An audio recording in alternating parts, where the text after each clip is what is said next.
2019, when I won the ticket in Port Harcourt, I came back here and then went straight to Abeokuta to meet my boss, President Obasanjo, and told him, Mr. President, I have got the ticket. So he asked me, he said, okay, from where is your running mate going to come from? I said, of course, it's either southeast or southwest. He said, no, leave southwest, because I was there for 8 years. Go to southeast. I said, okay, sir.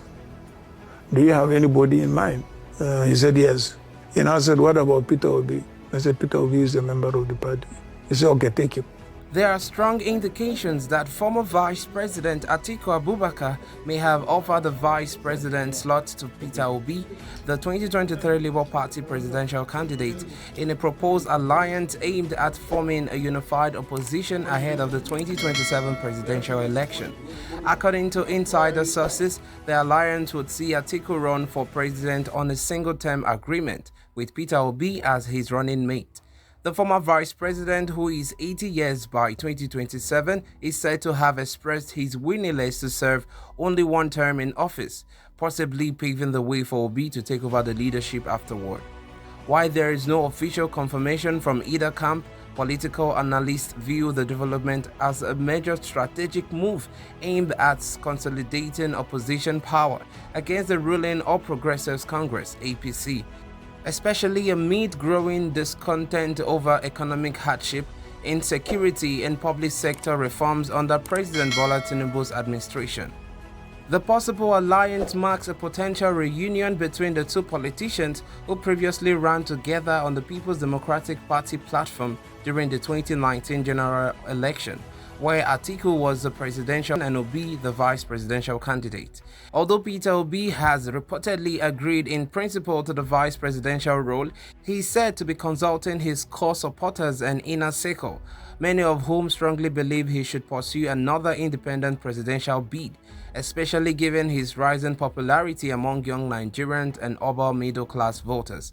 Please, I'm begging you, next year election should not be based on ethnicity, on religion, on connection, on my turn, or any form of bias.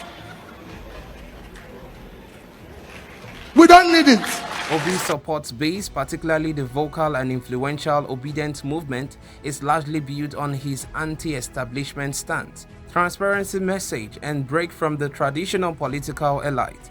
Many in his camp has expressed concern about how much a measure could be received, especially among those who backed his Labour Party insurgent in 2023, which dramatically reshaped the country's electoral map, particularly in the southeast and part of the south-south and north-central regions.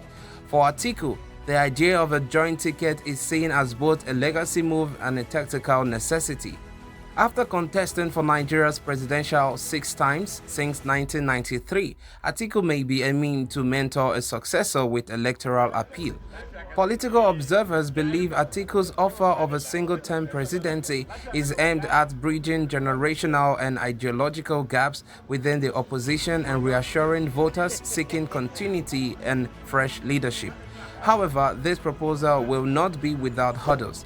It will require complex party negotiations, alignment of campaign structures, and delicate balancing of political interests across Nigeria's geopolitical zones. The big question now is, can Atiku and Obi truly unite? And more importantly, will their supporters embrace this partnership as a path to victory, or view it as a compromise of principles?